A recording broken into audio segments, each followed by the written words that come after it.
Hey guys, welcome back to my channels. Oh, wait.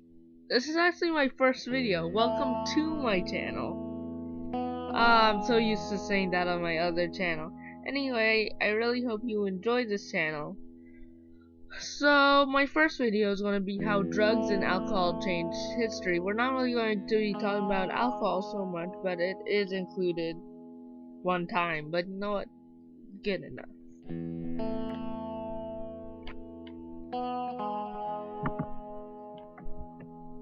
Drugs, a medicine or substance which has a physiological effect when ingested or otherwise introduced into your body.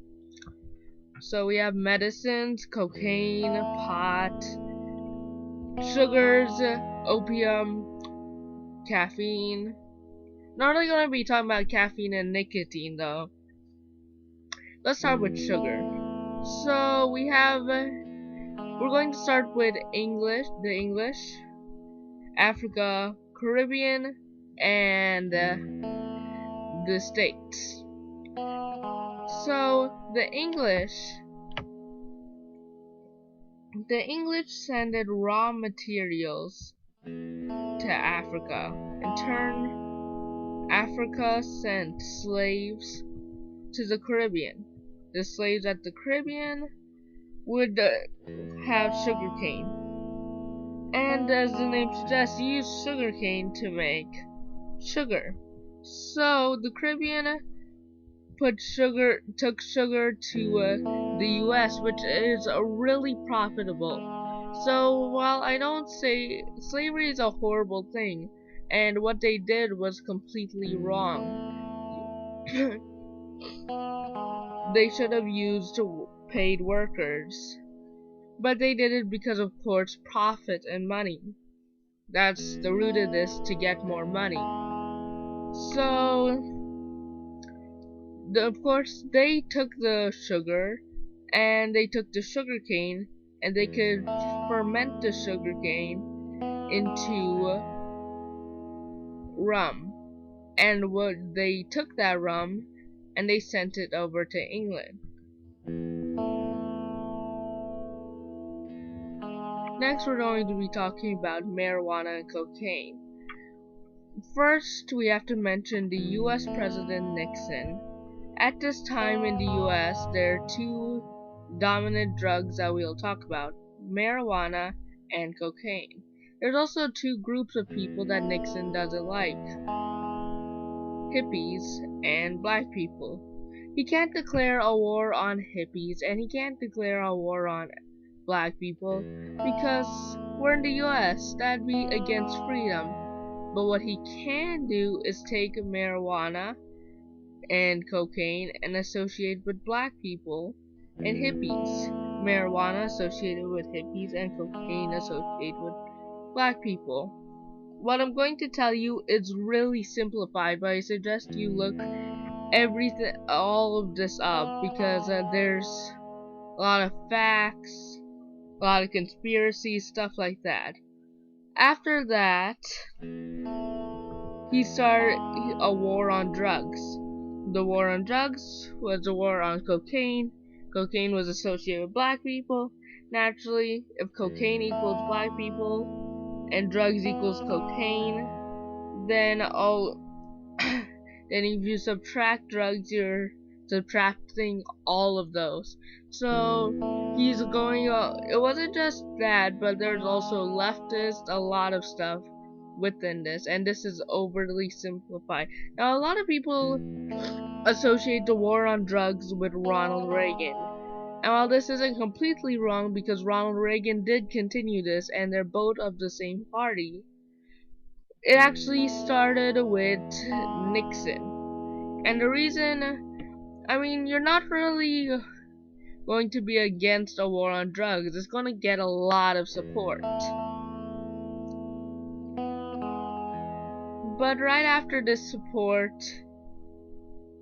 it didn't really matter, because it's his presidency, of course, ended in him resigning, and then Ford becomes president.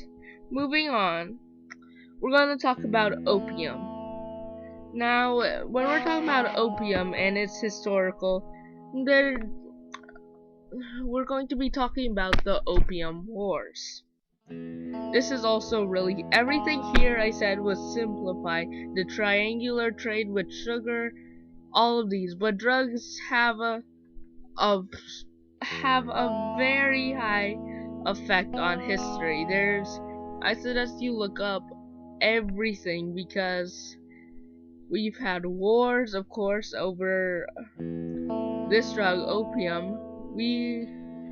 Drugs are a part of human history and a part of human life. So, of course, drugs are going to change history. Here are only 3 examples, but I really suggest that you look it up. Our story with opium starts with the British and the Chinese. The British would send goods to China. And of course, China, as goes with trade, would give something back to the British. Porcelain, silk, and tea were some of the many items that were given to the British. But eventually the Qing Dynasty, and I hope I'm pronouncing that right, blocked trade between them. And for some reason, I'm pretty sure this is because they can't grow it. But you know what England can produce? They can grow opium. And you know what they can do with opium? They can trade it or get it into China.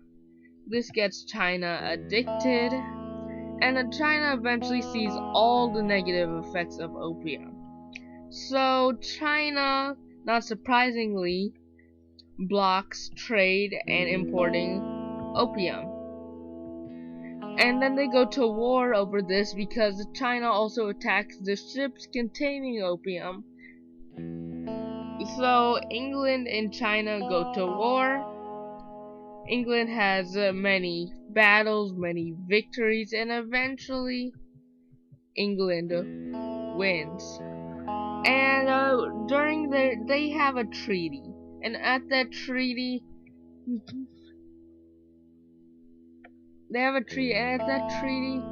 England is leased Hong Kong.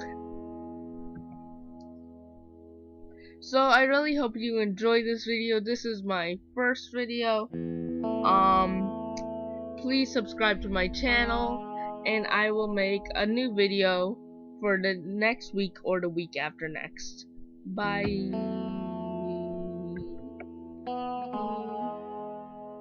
Yeah.